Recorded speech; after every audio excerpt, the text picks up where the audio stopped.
Welcome to the new Cyber Frontier, bringing you the latest news on the local Colorado economy and initiatives that focus on the development of cybersecurity economics. You don't have to be a computer or cybersecurity expert to get plugged in.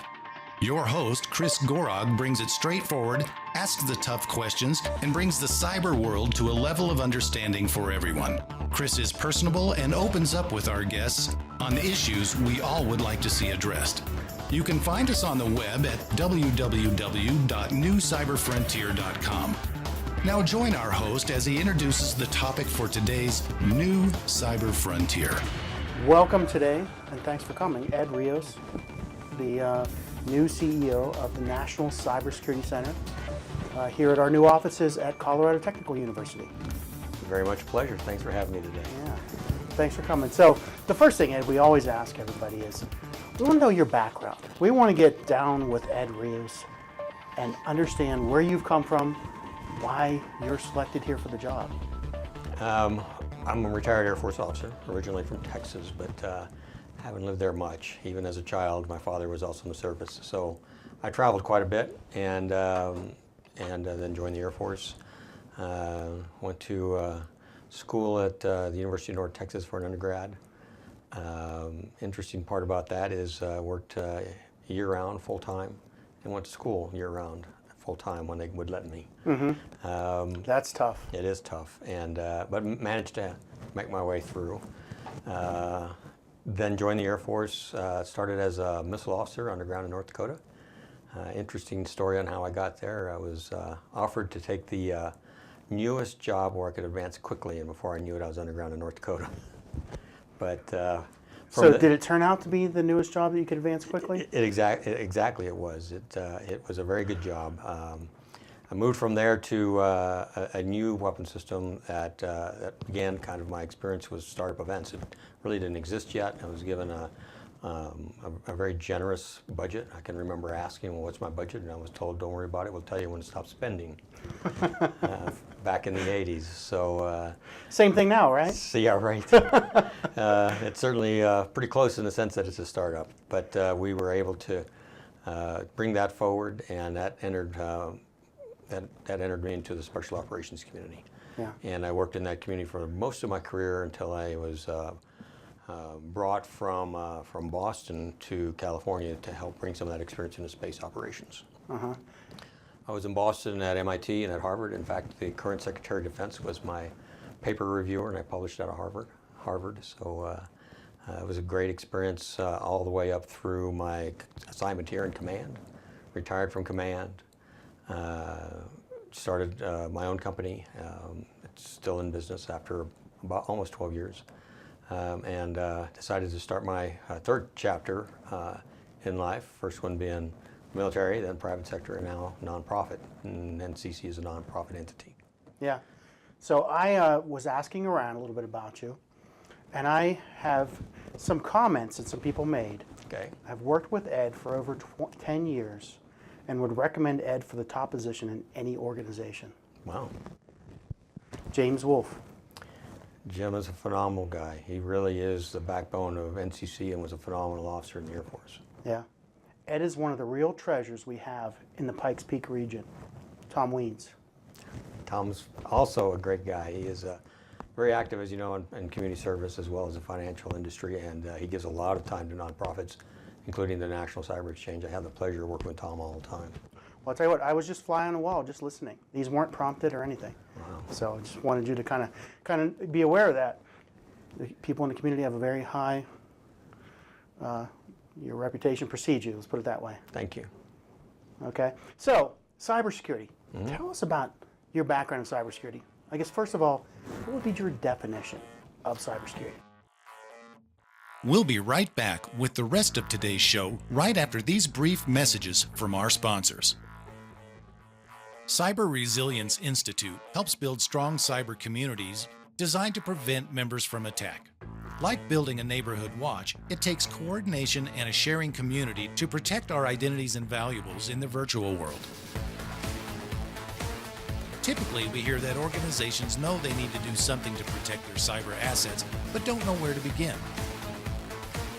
Let Cyber Resilience Institute help your community create an action plan. Cyber Resilience Institute will build your community or business marketplace so that it is designed to support a collective cyber defense. Contact them for more information at cyberresilienceinstitute.org. First of all, what would be your definition of cybersecurity? Well, first, my definitions of cyber is anything that rests on two common denominators. Cyber, as itself, exists only when two other things exist: a telecommunications grid, and that's even with a wireless link or a cell phone link. Eventually, it feeds into a telecommunications grid, and electrical power. It doesn't matter if you plug it in or it's a battery on your cell phone.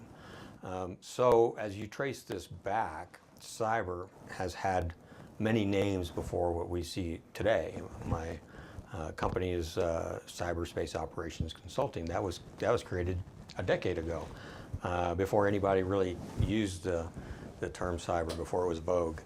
Before that, we had terms like information operations, computers, computer science, all kinds of different names for the same activity, essentially. But it's existed since really computers were created in some fashion or another. In fact, that's where the word virus comes from, when it relates to a computer, right? There was an actual bug in a computer one day causing a problem. Yeah, I heard it was actually a joke that one researcher was doing to another across the three legs of the network out in California. Yep, sure was, absolutely was, and it's still here with us today. But to cybersecurity, I think that's just a subset of cyber. Yeah. And it's a very important one. It's foundational to how we do that securely or safely. I think that term maybe needs to evolve, because cybersecurity just kind of it's just a concept, really. It's not a practice in the sense that we need to take it deeper than just a firewall or deeper than just a virus protection program. Yeah, I always see that cybersecurity is kind of the glue that connects business, people to social, and technology. It's the trifecta in between. It is. The issue that I have with just calling it cybersecurity, though, is that it's designed fundamentally to keep problems out, but inevitably problems get in, and that doesn't mean that you don't stop working the cybersecurity issue. It just takes on different dynamics and requires different tools and knowledge and intellect and then actions that are associated with those things. That's a great point, because we're starting to see more and more the word resilience, cyber resilience, as a piece of the cybersecurity industry, but almost like the security is the act of keeping things out, and resilience is the building up of for next generation to defend off. What do you think about kind of that new term that's evolving? I like it. It's a vogue term. It basically means continuing operations, which is another term that's been around for a long while. A phrase of continuity of operations has been in existence as long as I can remember. We call it something different all the time. It's the ability to provide capability despite the hardships or challenges you run into. Yeah. This most recent cyber attack, the hacking at DNY that affected everything from Yahoo to Netflix to whoever, is a great example. Although we saw outages in certain places around the nation, some places more than others were still viable and available because of that resiliency. So as far as the National Cybersecurity Center, we're looking at, most of us have heard there's three legs to it. What is your vision now? What do you bring to it to build on something that we haven't heard yet about what it becomes going forward? Well, first off, it's a startup activity. I think that requires really some focus from a business sense. A lot of the cybersecurity activities up to this point were heavily government-sponsored by either the state or the feds. Some still exist, but when you start making something dependent on the government, it's difficult to create a business out of that. NCC is truly a nonprofit standalone entity. It's got a linkage to the government in the sense that, a very bent pipe sense, that we get threat information directly to us from DHS for our information sharing activities. There's kind of a bent pipe in that we lease property from UCCS, who of course is funded through the state. So, but we're a standalone private sector entity. That then allows us to bring some business practices to how we do this. It's what we are calling a private-public partnership, not a public-private one. It's largely dependent on the private sector, both in terms of support and how we would practice to make this organization viable. Yeah, it's interesting. You changed the wording to make sure you say public or private first. Correct. Because you want to focus more on there. That's what I'm hearing. Yes. So, but I do, every time, I talk to a lot of people about what's going on in NCC. 90% of them have a government background, military like yourself, generals, public officials. It does seem very government focused.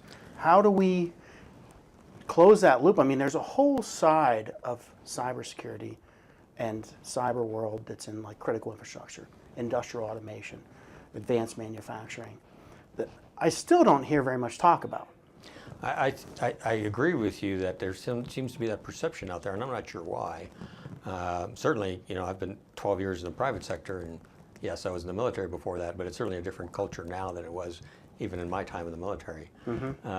And of the 40 or so volunteers we have already, other than I think one, none of them have any military background or affiliation. In fact, our board of directors is a phenomenal board. We have the chairman of our board, Bob Hurst, former vice chairman of Goldman Sachs. That's not military. Certainly, Kyle Hibble and Mike Marcotte out of Denver, and Dave Anderson of C2HM. And I mean, these are some phenomenally accomplished CIOs, board members, CEOs, other folks with some tremendous experience. None of them affiliated with the military today or any past experience with them. I think that we have advocated as part of our argument that the reason why we have this opportunity here in Colorado is because we have 6 military installations within 65 miles. Other than DC, that doesn't exist anywhere in the United States. So we have both the opportunity with the private sector as we grow businesses around Colorado Springs and Denver, but at the same time, we have a lot of potentially qualified people. So it maybe has that flavor, but it is not at all government or military affiliated. Okay, so we'll take that and we'll watch to see how that evolves and develops, because it's definitely a concern I hear voiced quite a bit. Yeah, I heard that for the first time a couple of days ago, so I really need to work on that. But none of our funding comes from the military. None of our support structure does. Our people don't. So I'm not sure why that perspective exists. We need to peel that back and fix that. Okay. So do you feel that you have the technical direction and where technically the program's going, or is it more of a political business structure? We're gonna, I talked to the governor. He said, we're not really doing anything technical. We're making a table and getting everybody to come to it. Do you see that direction as being the same as what you're looking at with the? Yeah, absolutely. It would be difficult to solve every cybersecurity problem in one organization.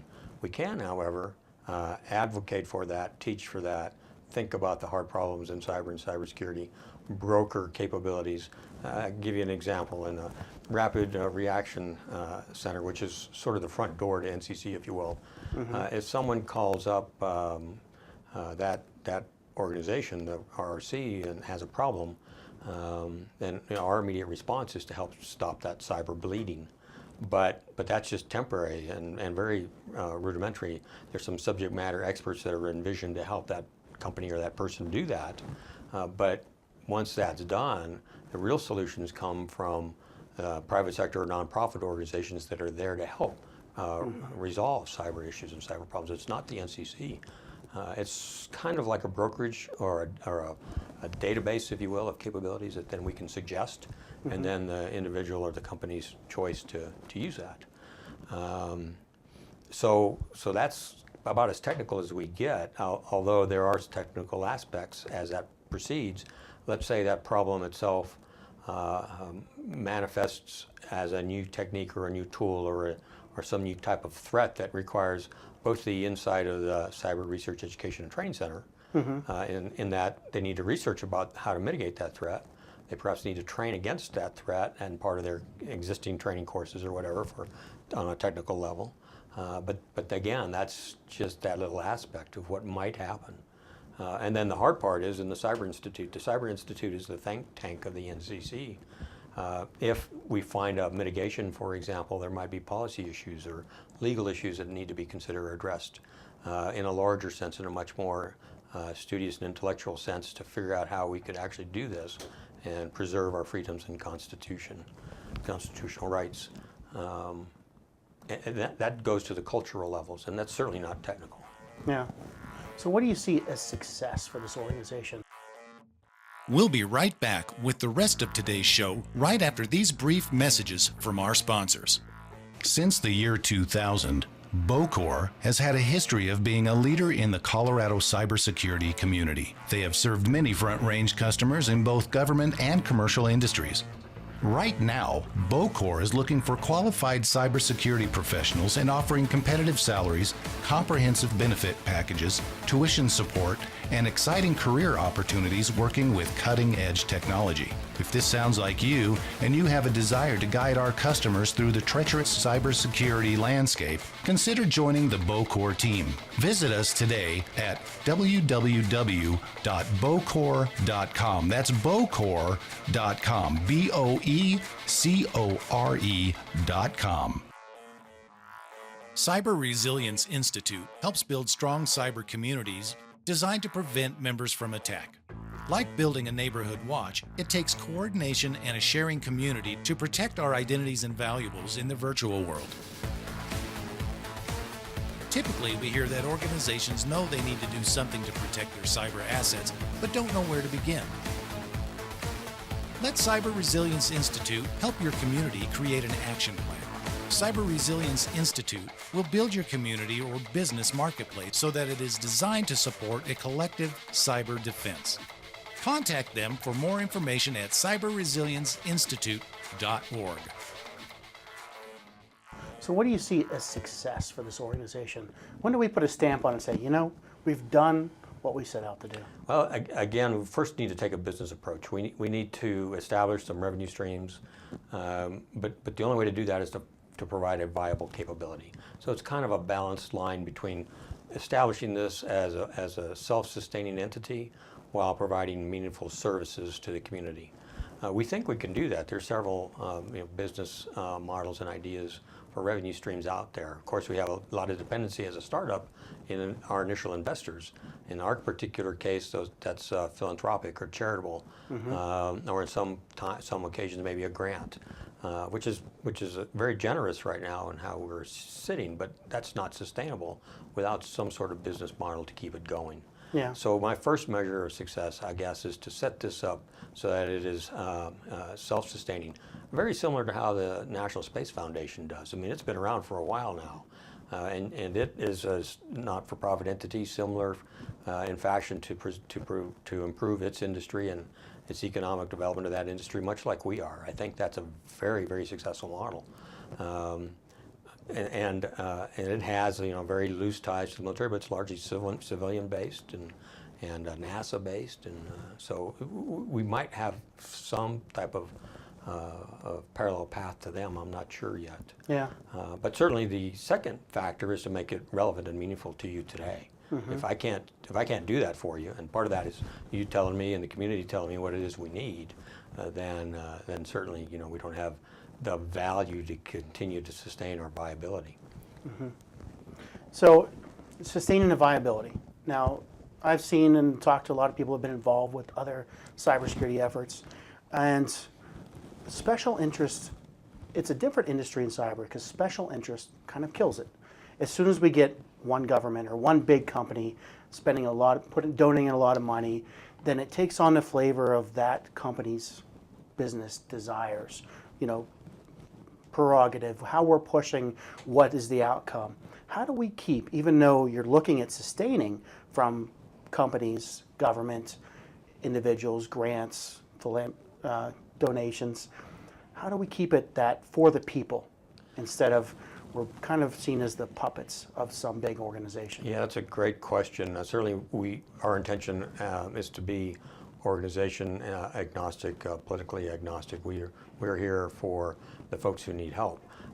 We call it in a business sense, the unfortunate 50,000, and we don't mean that in a pejorative or negative sense, but there is the Fortune 500. Those large corporations pretty much have the means to build their own cybersecurity programs, take care of themselves if there's a mitigation, certainly have the resilience to continue to operate. Not that we don't want to participate with those, we need to participate with those so that we have a synergistic approach as we do cybersecurity. But the services that we provide are focused against or for the unfortunate 50,000, the small and medium businesses that have a need that can't afford to have the staff on board for IT security or IT training, cybersecurity training. We need to have the ability to provide those services to them at very nominal costs. So that is a cost basis that you're going to look at that, and not another organization paying for correct pay-to-play type of thing where they're saying, hey, shoot me some people that are in trouble, and we'll help them out, and for doing that, we'll support the NCC. We will support anyone who has a need and comes to us, but there is a subscription opportunity to not only receive information, threat information pushed to you, but newsletters, discounted on activities, participation of the Cyber Institute, training at a reduced rate, those type of activities that could potentially lend themselves to improving our cultural and our perspectives on cybersecurity as the need drives us there. Here's an example. Currently, the Defense Federal Acquisition Regulations and Federal Acquisition Regulations, FAR and DFAR, have a new clause in there that stipulate you must have cybersecurity in your company and a program to support that if you're going to bid on a government contract, either as a prime contractor or a subcontractor to a prime. So what's the standards and what's the model to make that happen? How do you make that available to you at a very affordable level? If you're a small business, 10, 50, 15, maybe even 50 or 100 people, you still have to be able to afford to do that and still bid competitively. Well, and NCC as a nonprofit entity, in my vision, helps provide those kind of services so that a company could go there. That helps economic development, it helps employment, helps opportunities. So that's kind of what I... So you have like a broker thing here where you're matching up people in need with companies that support. So yes. I'll give you a question that was directly asked by somebody at the event last week. How do you determine who to recommend to the companies that come in and need? Is it some big company that pays you the most money, so it's a pay-to-play? I heard that concern addressed. How does that become not just the puppet of a company that wants to support the NCC? No, we don't have any obligations in that regard, where it's a pay-to-play or that they have favored status. But we can't obviously be knowledgeable of every potential company and service that's out there. I mean, not many of them are nonprofit organizations or government-related organizations that could help. They're not even for-profit companies. So I would ask kind of the other side of the question here. If you want to be considered, then come to the NCC. Let us see who you are, learn who you are, and just add your database. It's not us. So you want to make a registry of matching. Absolutely. It's not us supply and demand. Right. It's not us pushing an organization or a company. It's us giving you a plethora of opportunities, and you decide what's best for you. Mm-hmm. And that's a number of factors, from cost to capability. Okay. So another question that was asked, and I went and polled people to say, what would you like to hear Ed address? We have the word national in the name. Yeah. How are we planning to make this a national organization?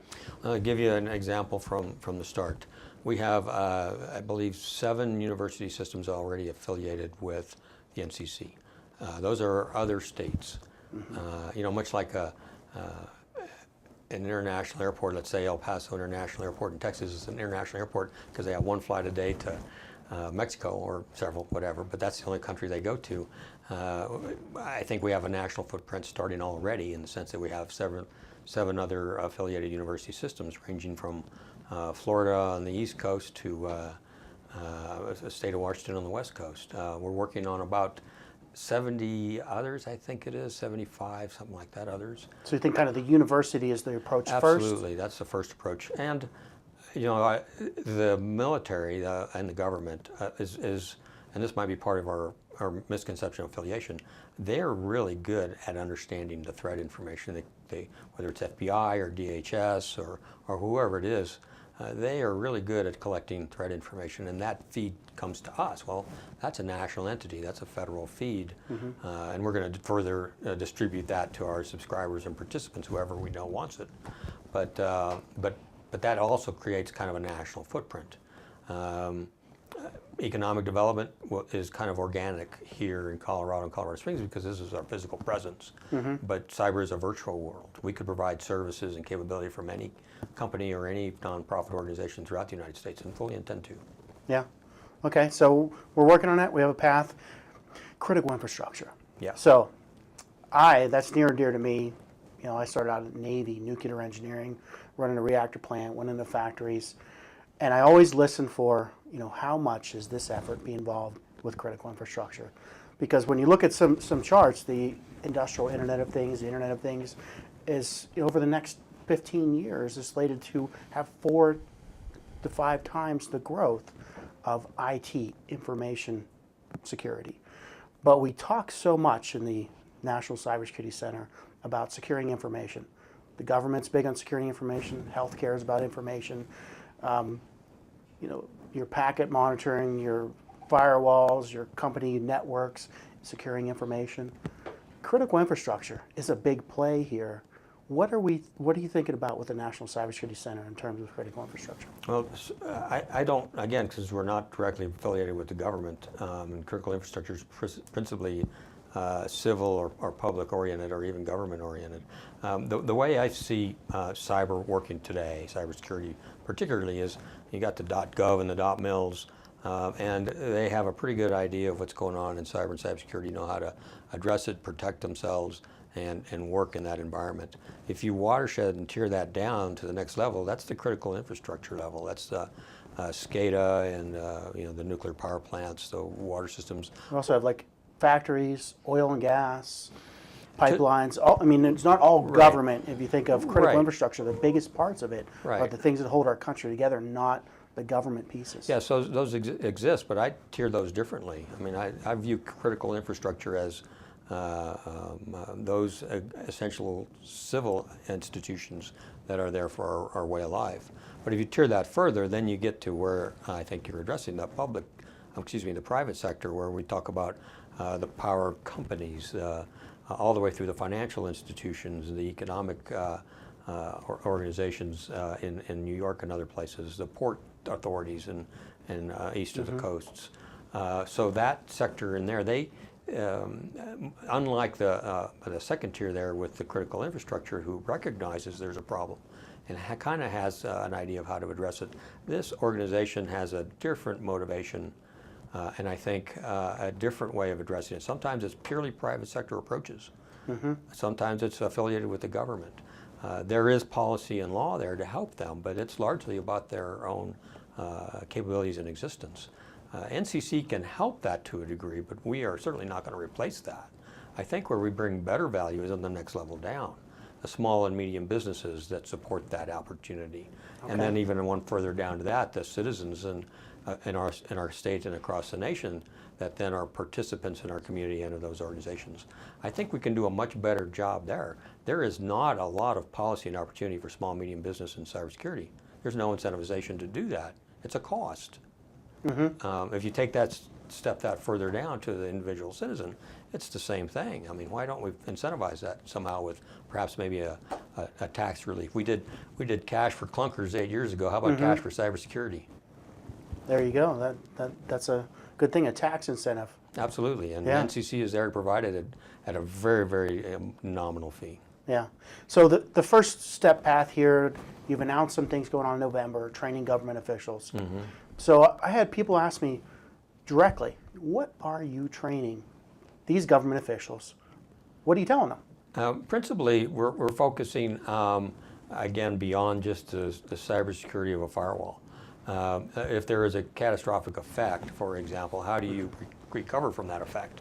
Let's say that there was a major cyber attack on a SCADA system outside the state of Colorado, but the power systems feed into Colorado, or there's greater demand that takes from Colorado. There are consequential effects to that, what we call second and third order effects to that. We need to be prepared to address those as a cyber attack. Now, the response might not be a cyber response, but the consequences are there because of a cyber attack somewhere, somehow. I mean, you can take that to a lot of different other levels for these elected officials. One of the biggest challenges in cyber is funding it. So without raising taxes, how do we address those budgetary challenges to build cyber security and cyber capability and critical infrastructure in state governments, in our processing systems, in the dependency that we have? How do we upgrade the computers just on a tech refresh? How do we teach and educate and train and test and do vulnerability assessments, pay for all those things? There's some significant budgetary challenges there. I mean, we still have to fix the potholes in the road, right? Yeah. So, and directly came up somebody, our Colorado Springs is a big government contracting town. It is. And they see that somebody with the influence to tell elected officials how to spend money is an important political position. So, first of all, I was asked, well, who do they have telling people what money to spend, and what are they telling them to spend money on? That's a great question. We have no one. That's not our job. All we do is provide a facility, a venue and facilitators bringing the subject up, as we have, for example, just in that one session, the budgetary session, it's a panel of governors, for governors. It's a discussion among themselves based on their personal experiences, all the way down through the county commissioners and the mayors and county supervisors.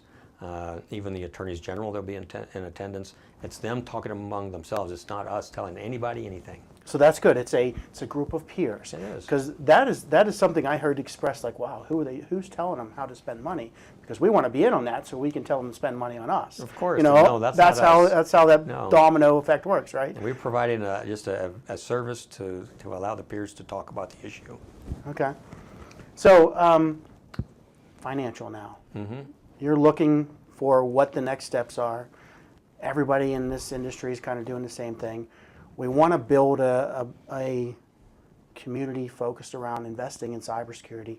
How do we do that? What's your recommendations? Well, you got to look beyond the cybersecurity lines. As an example is, what is cyber and what are the tangential effects of cyber and a cybersecurity breach? I think to understand that, we need to study much more diverse aspects of cyber economics. What are the economic consequences? How do I work with that? We go back to the budgeting all the way through the global economic effect of some significant cyber attacks, or not, but most likely there are some economic effects of a large cyber breach. Cyber law and cyber policy, that's a very interesting problem. I attribute this again to culture. We in the United States have our laws and our freedoms. They're unique to our culture in the United States. That's not shared by anybody else in the rest of the world. You could go to any country, pick your own country. Their culture is theirs and their laws are theirs. Just because we want to protect ourselves in your computer the way we do as Americans doesn't mean you're keeping out the Chinese or the Russians or anybody else. So there's cyber law and policy. How do we adjust that to allow ourselves to protect ourselves against economic threats or the theft of intellectual property or cybercrime?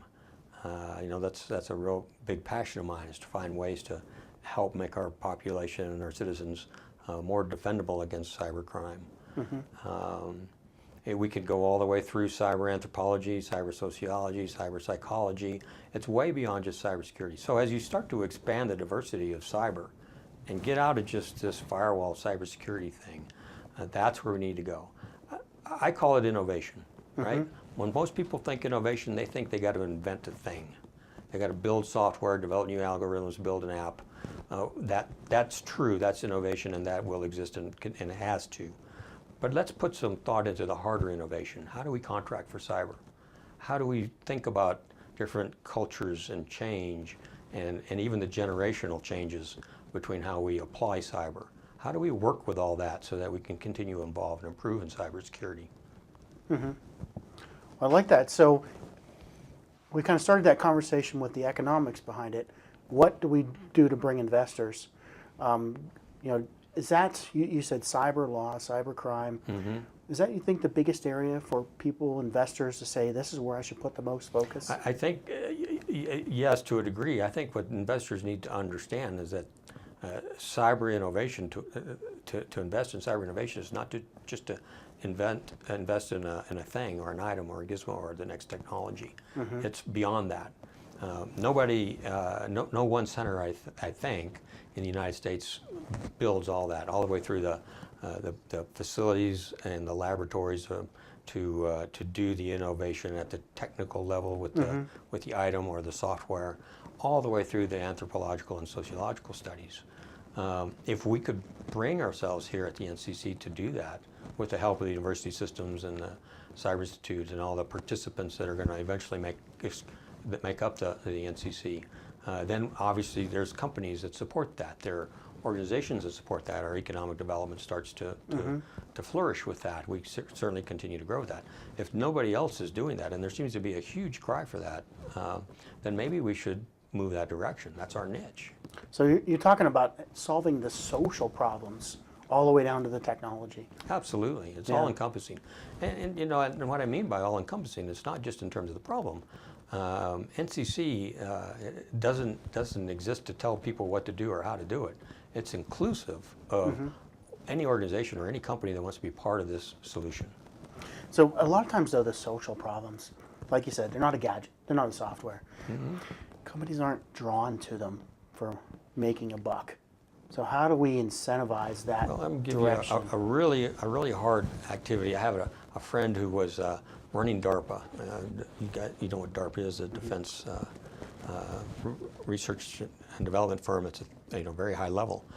They typically take on problems that are only what they call DARPA hard, very technically hard. I went to my friend who was running it one day and said, hey, I'll give you something DARPA hard. How about you figure out how to transition technologies from an idea to capability in the field that's beneficial to a company? That is difficult to do in any government sense, for sure, largely because of the acquisition law and the contracting law. So let's just say we could solve that, and instead of building a 2 or 3 or 10-year acquisition program for a new cyber capability, we could do that in a matter of days, or maybe even hours if you needed it. But we said earlier, though, that this effort's not about anything technical, just bringing players to the table.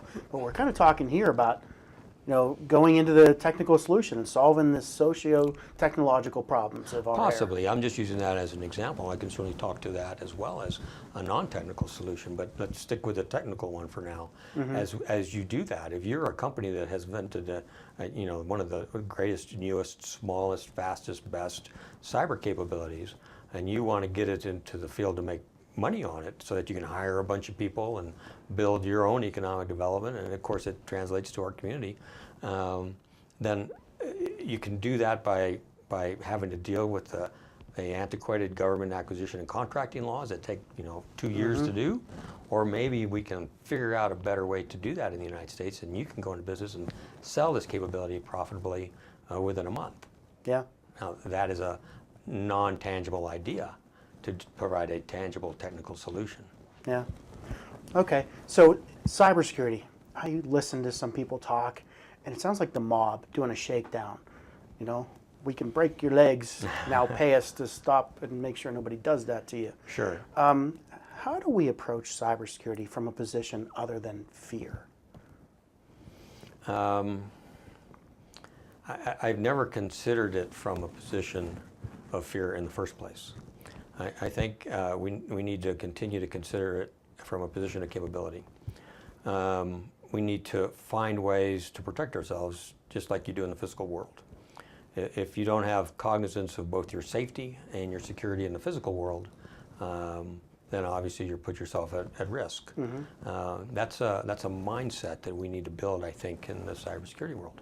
One of the hard things about the cybersecurity world is it's sort of like a safety activity, right? You're going to spend money to take some safety action or buy something that's safe, make you safer, but you don't even know you have a problem yet, right? You don't even know, you've not fallen, you've not had a fire in your house, so why do you need a fire alarm? those type of things. It's kind of hard to figure out if you should invest in something when it's really most likely not going to happen to you, but it can. Same in the cyber community. So if it can happen to you, then why not take some initiative here to invest in that for yourself? It's not about fear, it's about security. Yeah. Okay. So kind of just in closing here, a lot of people ask me, what is the NCC for the average person? And how do they get involved? Great question. The NCC right now consists of 3 paid employees and about 40 volunteers. We need more volunteers. We have several companies that are providing pro bono support, and we need more companies that want to do that. What do you need them to do? Give some skills, give some examples. Everything from explaining how to best set up the Rapid Reaction Center response cell to exploring curriculum for certain non-tangible but related items that we need to think through. We need firms who can talk about cyber law. So are we talking firms now call out, or are we talking people that can volunteer? Too. I mean, if you are an attorney in a firm and you really like sports, you can certainly go teach sports law. You can certainly go participate as a Division I referee for next to nothing. Well, maybe your passion is to help the cyber world. So from that aspect, I'm not looking for that firm to come. I'm looking for that individual to come and volunteer some time. Okay. What about the person that's, they don't do anything in the cyber, or they're not an attorney. They just want to help volunteer their time. We are a bed-down organization, a startup. We have a 135,000 square foot facility in North Nevada that is in refurbishment. It needs a lot of work. So we need everything from folks who understand interior design and efficiencies through providing administrative and support skills. We're trying to build an organization, a viable company, if you will. The only way to do that is with the right staffing. We don't have that staff yet. Yeah, but the company is a nonprofit, so everybody remember that. It is so a nonprofit. How do they reach out? How do they engage? The best way is just to send an email to me or to Ashley Keller, and my email address is Ed. We'll put some email addresses on it. We don't like to give out email addresses on the show, but we'll put some email address links and everything, how people can get a hold of you. Maybe Ashley can follow up with your process for that, and we'll put that right in the write-up on the podcast. And certainly you can hit our website. You can get to us through the website as well. Okay, and that's a good thing at nationalcybersecuritycenter.org, correct? So it's nationalcybersecuritycenter.org. .org. All, no spaces, nothing in between. That's correct. But thanks so much, Ed, for joining today and for giving some insight and some direction. Anything in closing that you want to put out, events coming up, timelines, things that you just want to get out to the public? No, there's a lot of excitement right now, a lot of momentum. I think we need to realize that and start to develop a meaningful capability for our community, the state of the nation. We need the community, state, and nation's help to get there. We're not about pushing something or telling anybody. We need to do this inclusive of all of our capabilities. Okay. Well, thanks for joining today, Ed. You bet. It's been a pleasure. Thank you. We hope you have enjoyed this episode of New Cyber Frontier. Remember to get involved. Often we think that someone else will handle privacy and security in the virtual world, but you are the only one truly in command of your virtual fate. Join our mailing list so we can keep you informed of breaking news and new releases. If you have an idea, if you have a question that you would like to hear answered, or if you want to get involved with our efforts, reach out to us at newcyberfrontier.com. We also encourage you to visit our sponsors' links, as they are the ones that really make this show possible. I want to thank each of you for supporting the show, and we look forward to seeing you back for the next episode of New Cyber Frontier.